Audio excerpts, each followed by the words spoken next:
Welcome to the Kathy Covington podcast, where science meets soul and strength finds meaning. I'm Kathy, and I created this podcast as a space for women who want more than just a workout. This is a place for total body health, from cellular science to spiritual alignment, from functional nutrition to emotional resilience. Here, we blend real research with real stories, honest conversations about healing, growth, and the messy, beautiful process of becoming fully embodied. You'll hear from experts, practitioners, and women just like you, each with a piece of the puzzle to help you live a stronger, clearer, happier, healthier, and more connected life. So if you're ready to go beyond the surface and into the deep, nourishing work of becoming whole, you're in the right place.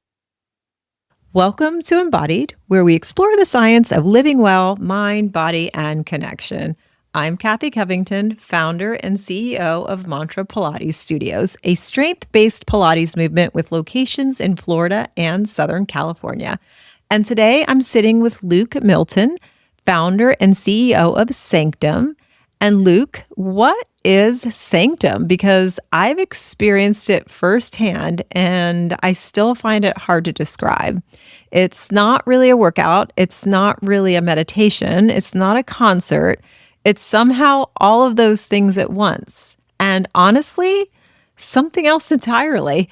This morning, I took his class on the rooftop of the Mandarin Oriental in Dubai, sun just coming up over the skyline, about 20 people from all over the world, everyone with headphones on, and the music and Luuk's voice just in your ear, completely immersive, but at the same time, you're completely aware of everyone around you. The class moves through phases. It starts slow, waking up the body, then it builds strength, cardio, breath, until you're really pushing. And then right when your body starts to let go, it gets really still. Your body finally stops fighting, and something underneath just opens up. By the end, nobody was rushing out. People were sweaty, smiling, hugging strangers they'd met just an hour ago. And the energy up on that rooftop this morning had just completely shifted by the end of your class. And what's interesting is I've seen that same thing happen at Mantra for years. People come in for the workout, but they stay for how it makes them feel, the connection, that sense of being a part of something bigger than themselves. What Luuk has built taps into that on a whole different level. And I want to get into the science of why. What's actually happening in the body and in the mind, and where is this all going? So Luuk, tell me, what exactly did you create?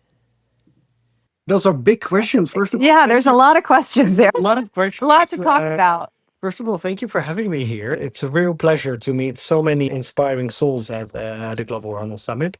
And indeed, we have been moving together this morning, so we are fresh in it. And indeed, the oxytocin is running through our body. Yes. Collective movement. Maybe it's a good one that I start with a little bit about my why and maybe my life story, right? So if anybody listens and thinks, hey, who is Luuk? Who is Sanctum? That they have a little bit of an understanding I would love that. what I'm doing. So I think it brings me back to why I started. I have a background as a dancer. So I started dancing professionally from a very young age. I originally started dancing because it was my passion. It stayed my passion, but things became also quite serious when you are in a dance academy when you are 11 years old. I ended up touring around in musical theater. And my mom, she was a medium, so she was quite spiritual. Oh, wow. So I think back in the days that we are speaking about early 2000 and in the 90s, it was not sexy yet, right, to be spiritual. I think now we are in this whole spiritual wave where it becomes a whole hype. But she was back in the days quite, I wouldn't say outcast, but in a minority, practicing practices like Reiki and energy work. That's really fascinating. And that probably back then she was just so misunderstood, where now it's like people want to know more about that and they're paying for Reiki healing. And Exactly.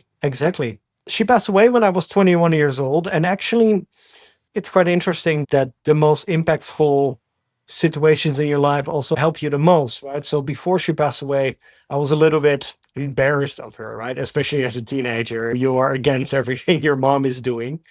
But after she passed away, I actually started my own spiritual journey because I remember that she told me, look, You have something that I have. So please explore it because I know it is within you. Wow. And I started to dive into so many practices. And I don't call myself a big follower of one practice. I'm actually super curious and I'm like a sponge and I just want to explore multiple things.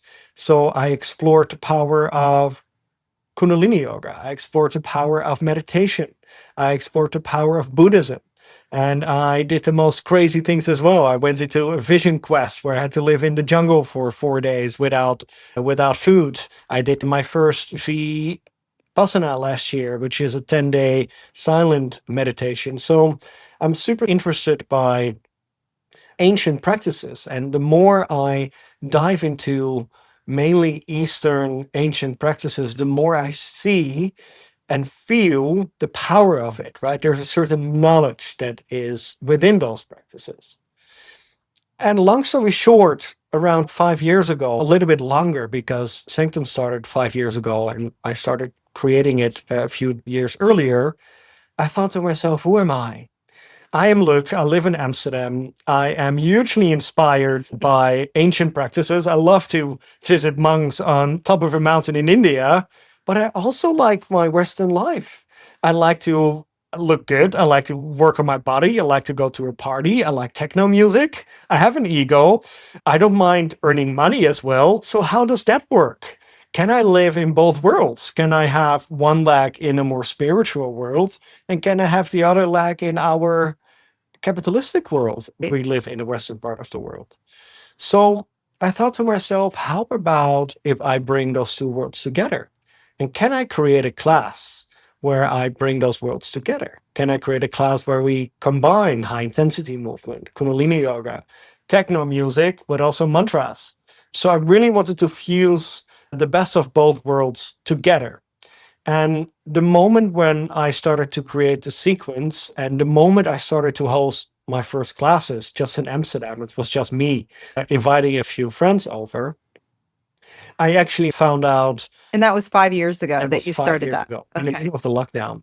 Yeah. Wow. So everybody, we were all locked down. It was a little bit illegal, but I just invited a few friends over in the studio because I felt we needed to move. Yeah, I was going to say that's a time when it was really needed too. God, yes, it was really needed. Yeah. Back in that time.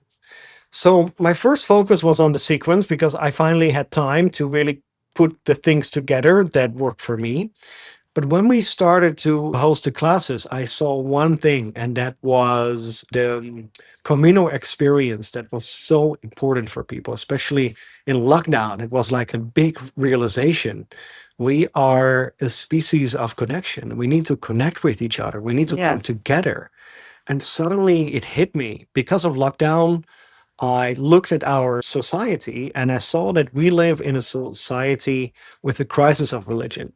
In the western part of the world, we hardly go to church anymore. We don't know our neighbors anymore. So the community aspect is almost totally gone. And I think that is such a big miss what we miss in our lives. I think we miss the feeling of belonging somewhere.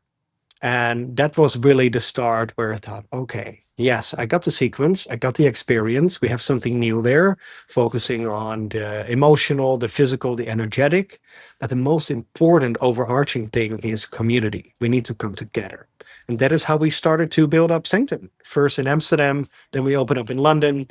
And 6 months ago, we opened up in Dubai. I know, it's just incredible. And I completely agree with you on the power of community and what happened with Mantra during lockdown. I remember when they told us we had to close the studios and we immediately pivoted and we went to online and we started doing How was it for you? online. It was good. It kept the community, I feel like, together. But I didn't at the time I didn't know. I'm like, is the world going to shift now? And is it going to go everything going to go online? And these all of a sudden you're building you're building now an online business instead of in person. But what I found was people like exactly what you were saying. It's people really crave community and they wanted to come work out. And they, even though everything was shut down and the CDC is saying you can't operate your studios and they're mandating all these different policies that we had to adhere to, at the end of the day, people wanted to come back. And it just has changed my view as well and helped me see, yes, I really do see that there is a real power in community, and people want to be together. They want to work out together. They want to socialize, and to create that space, which I see you're doing that really well, and to create that space where people can actually come in communion with each other and practice physical fitness and work on themselves is hugely important. And I feel like with our studios, with our communities, that is definitely one of the big, powerful ways of the future is how do we continue to create community? Exactly. So I guess a big question for you is tell me how you've created your communities, because it is fascinating with the somatic sound, what you're doing and what you're going around the world. It's global and you're moving and you're. Yeah, there's a few things to it. I think one thing when I did the research about collective experiences, I started to see why we are coming together. And that's not only in a class. Think about a church mass. Think about a Coldplay concert. Think about a football game. And I started to study all those big mass events and what happens during those mass events. And they have all one thing in common. They all go through the same shared experience. So there's one big event happening and everybody is focusing on the same event. So if you all watch a soccer game, you're all focusing on that one ball, right? If you are looking at Coldplay, you all listen to the same music. And that brought me to, which is a study, I forgot the name of the professor, it will come to me, Emil Durkheim. Actually, in the beginning of the 1900s, he created the concept collective effervescence. And that is exactly that. That is a moment where you come together in a big mass, and it's a feeling that you lose yourself inside of that mass. And that is called collective effervescence. And apparently, that moment, you lose your ego a little bit, and you remember that you are a part of something bigger. And that is that feeling of belonging. So I think that was one of the ingredients that I wanted to incorporate in Sanctum. And that is, I think, personally, why the Sanctum experience works so well. Yes, we come together, but it's not like an ecstatic dance where you all move freely, which is a great concept. I think for Sanctum, I wanted to create that collective effervescence. And it means that with all the elements that we have included, I wanted to have everything in sync, everything at the same moment. And that's why we dive into the power of repetition. We all do the same moves at the same time. The beat of the music is leading the way, and we even use the voice. So it's certain moments, as you experienced this morning in class, you all scream ha at the same time. And that's the hatha. Is that the hatha yoga that you put in, or the kundalini? So actually, there are multiple practices that are using the voice. In Kundalini yoga and yoga itself, every chakra has a sound, and the sound of the heart is ha. But also in certain martial art forms, they also use the mantra of ha. So I'm getting quite inspired by how those multiple methods actually, what do they have in common? And I try to observe that to say, hey, actually, Kundalini yoga has quite some elements of Qigong as well. And what are the things that are in sync with each other? But to come back to your question about community, so I think to move in sync is a super, super important part, right? To be together at the same time. Next to that is what I have been seeing in sports studios, and maybe you have seen it yourself, but maybe in the States it's a little bit different, is that if you go to a cycle studio, if I go to a cycle studio in Amsterdam, I see people walking in, they don't say hi to anybody, they're on their phone, they put their stuff in a locker, they go to the bike, they grab their stuff and they go.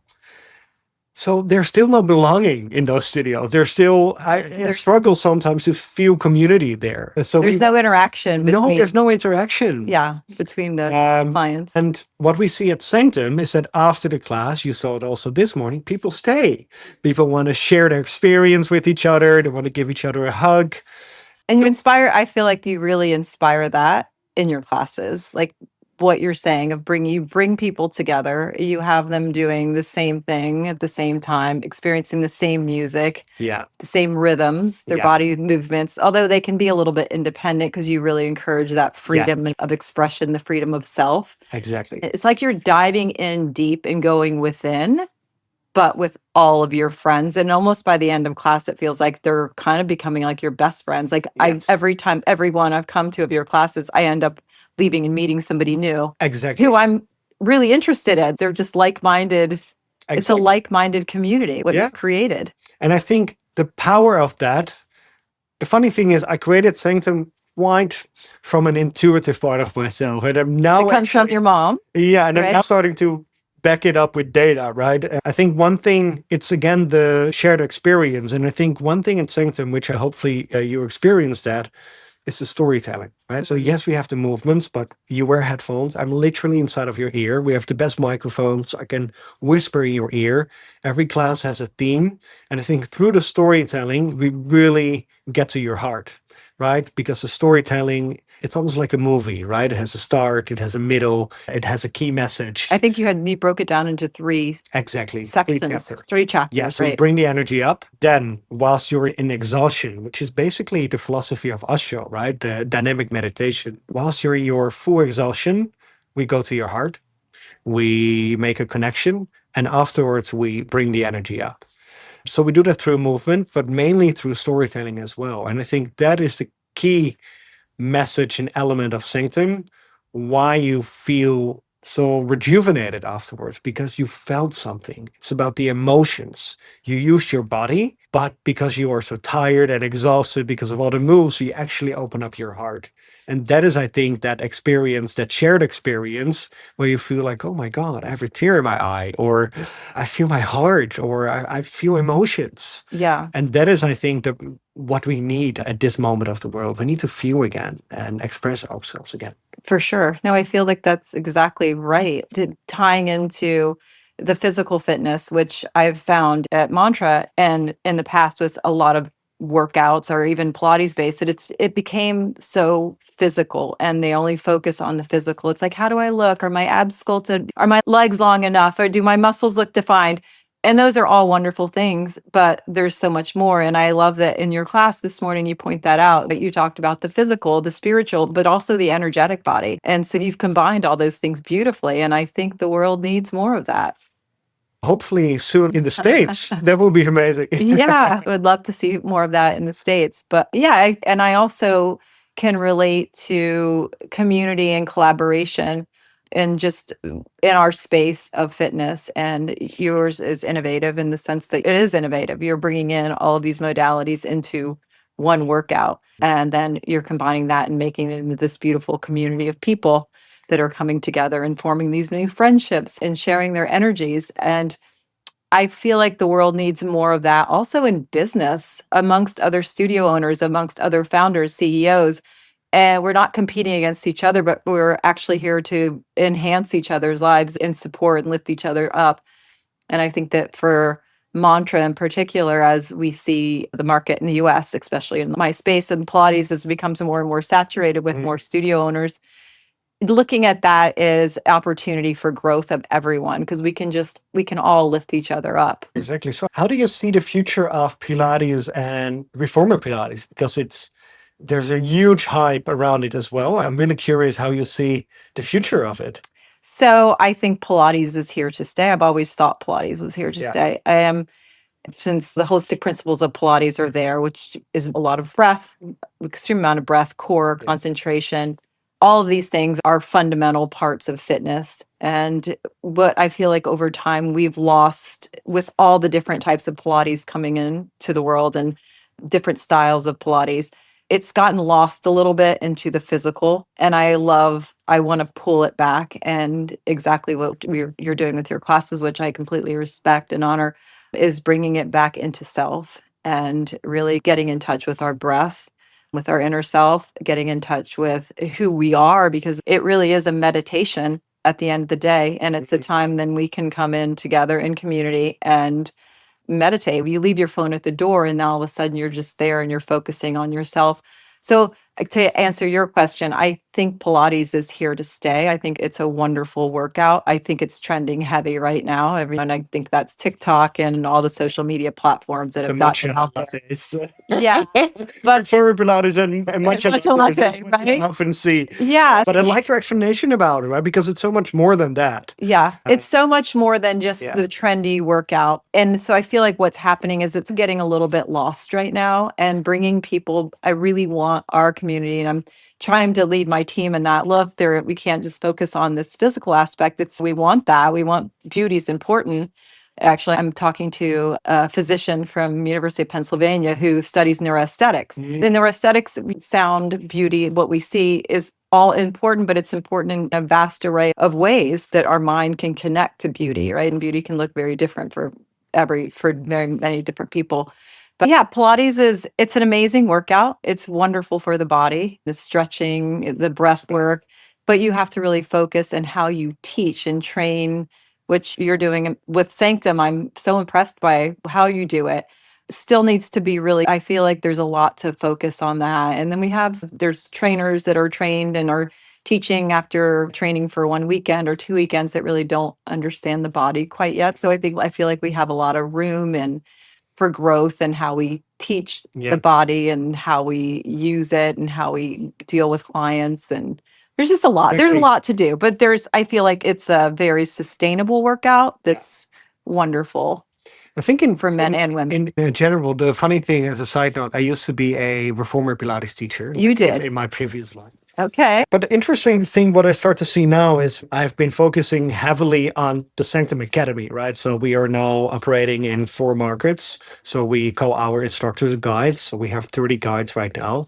So for me, it has been like a huge focus on how to train. Yes. And one thing I learned, and I think that is for every teacher out there, is what makes a good trainer? What makes a good teacher? What makes a good Sanctum guide? I call it in the academy, I say there are actually 2 big parts of being a teacher.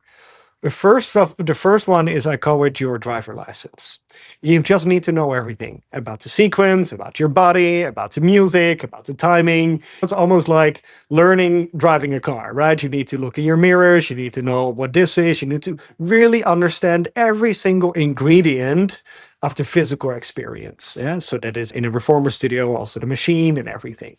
And that takes a while, right? So probably your first year, you focus on It's just learning driving your car. Like there is there is no time to look around in the traffic yet. No, you're just focusing on your car.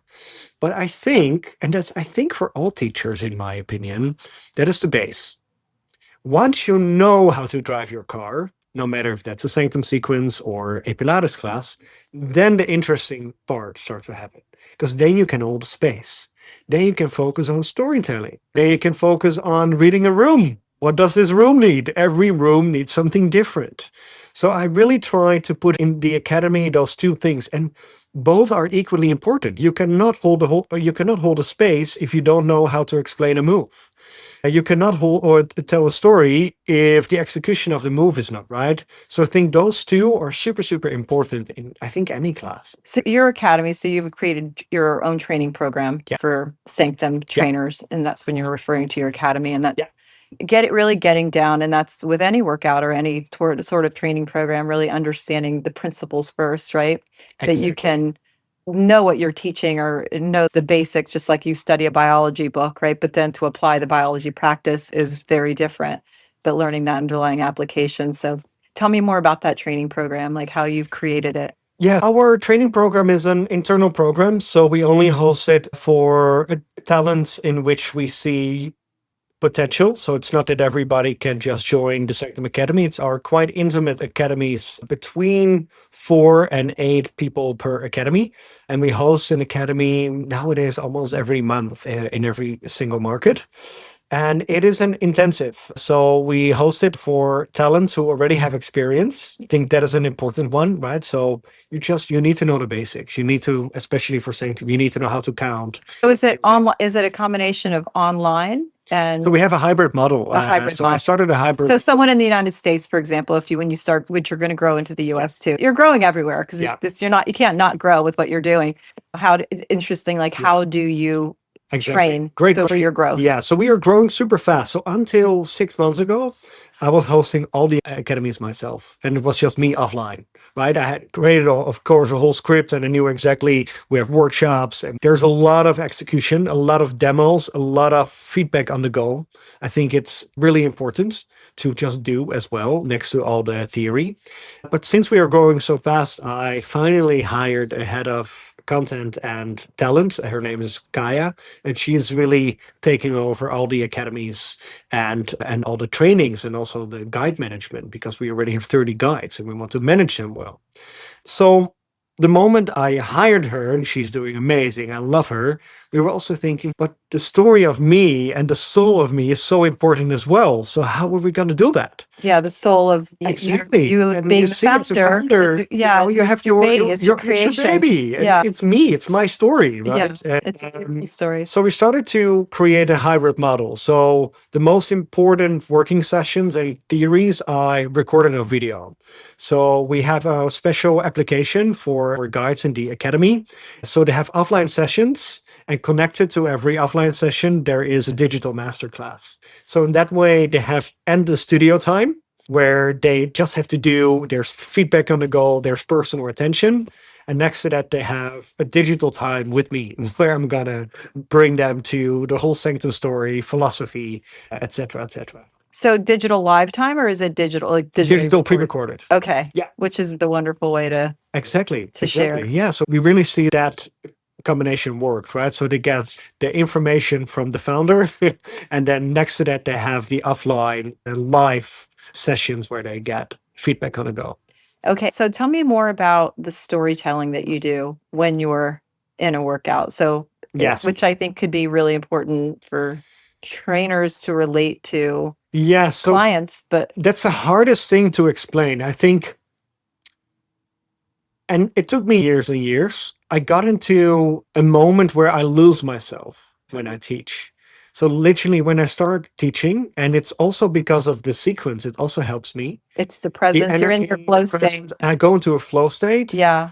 And I lose myself. And I say things that I have no idea sometimes. It just comes to me. It's like channeling. And you can go channeling, you can go it any way. But I think the moment I reach that stage, that is the stage of truth. And I feel the more I am in that moment, in that flow state, the more magic happens. But again, you need to know your driver license, right? You need to know exactly what's going to happen in order to get into that flow state. Yeah. So there's that. And next to that, there are very practical elements in terms of storytelling. So storytelling, we focus a lot on during our academy. So those are things like relatability, how to use your voice, the technical elements of storytelling. And the more I dove into storytelling, the more I see what is the power of an experience. And I like to compare it to movies. So I don't see Sanctum as a class. I see Sanctum as a movie. And what happens in a movie? In a movie, for instance, take the movie The Titanic. It's like the tri-summit. Yeah. Think about the Titanic. I always cry when I watch the Titanic. So the moment where Jack falls into the water, he dies, and Rose is crying, I cry as well. But why am I crying at that moment of the movie? It's because they first had a lot of fun. They had connection. They had love. They made love. So I think the combination of multiple emotions into an experience creates that you are touched. And that is what we do at Sanctum as well. We build the energy up in the beginning. There's some cheekiness. There's some fun. And the moment we went through all those emotions, we can go into the more sensitive emotions. Start stepping into the heart. Exactly. So I see Sanctum as a movie. You first need the whole build-up of the story. You need to understand the main character, which is you. You need to go through all the emotions, and then you can go to the climax of your experience. So I really try to go back to storytelling to really see it as a movie almost. Yeah, I noticed that today and I think your story, at the very end, as we brought it down at the end of class, you were referring to the book, The Alchemist. Yeah. And then you start reading about the message of it. the message of the alchemist, which I think is a beautiful thing too, because you're just almost sealing in this experience. Exactly. So tell me more about the closing. So at Sanctum, because we wanted to scale it up, right? So Sanctum is not about just Luuk showing up and creating some magic. I needed to understand the formula of Sanctum, because only when I have the formula, we can scale it up. So in terms of Sanctum, we have 3 touch points. We have the start of the story, which is really important. What is your theme and what is your hook? What is your angle? We have the climax of the story, which you find in the middle of the class. And we have the closing. And that is your key message. So in every Sanctum class, you have a theme. The theme is different every single week, but we have a global theme per week. And every guide puts in their own story. So for us, it's really important that we have those three elements in the class so the guys know exactly, hey, what is storytelling and when do I say what? But then the most important part is my story is not somebody else's story. So I don't train guides to speak about my story. I think an important part of that storytelling is that every guide at Sanctum is sharing their own story and their own philosophy or their own personal twist around a certain theme. And then, okay, so another aspect of Sanctum too, because I did the first in the Al-Mahara Desert on when we first arrived that night. And using the power of nature in these experiences, you guys seem to be doing that really well too. And going back to the Al-Mahara Desert, which was a beautiful evening, and then you're doing this workout, this sequence, but we're doing it in this amazing place across the world from where I live, close to where you live, which was really powerful. And the same thing this morning in Dubai at the Mandarin top by the pool, watching the sun come up. Tell me about how you curate and use the places to host your events and classes. Yeah, that is a great question. I think that every single aspect of an experience matters, right? So that is what the sound, the location as well. And if I go to sport classes, nowadays it's changing a little bit. It can be often happening in the most awful rooms with the most awful light. It was like, wow, can we do this differently? So when we started Sanctum, we thought to ourselves, can we disrupt the market a little bit? And that's why we started hosting classes in Amsterdam, where we started. It was our first market. And we started hosting it in churches. So we still do that in London and Amsterdam. So we host it in churches, in art galleries, and those are our regular classes, our weekly classes. On a business side, we have an asset-light model. We don't own studios. But on a concept side, we host it on the most unique venues. So you see us as rooftops in the ruins of Rome. We did it on a glacier in Switzerland. And we really start to see and more the power of hosting it at unique locations. Yeah, I get goosebumps when you talk about that because there's so many beautiful, amazing places in the world. And we need to connect nature again. You're creating this connection with self and with nature and with music and the somatic experience. I'm like, I'm talking about it. Yeah, so that is for us really important that on our daily classes model, we already host it at really unique locations in Amsterdam, London, and Dubai. But for those specials, indeed, you can find us in the desert. You can find us anywhere at a unique venue. And we really see the added value of incorporating nature to the sequence as well. And you mentioned art museums. Yes. Yeah, so it's my dream to go to the Louvre in Abu Dhabi.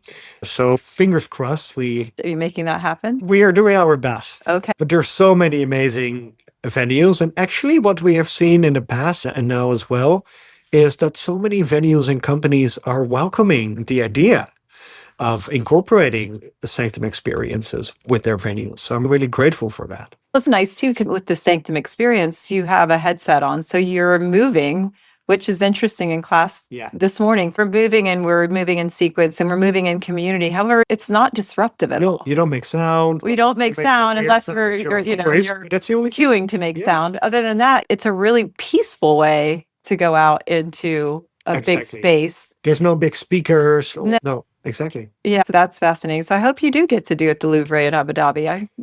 You will be the first one to know. I would love to come. You mentioned too, maybe coming to the US and, doing some of your classes and places all around. Exactly. So maybe California. You'll come to California. I would love that. So I think something for the coming year, I would love to host events in the US, and hopefully we're going to open up also a US market.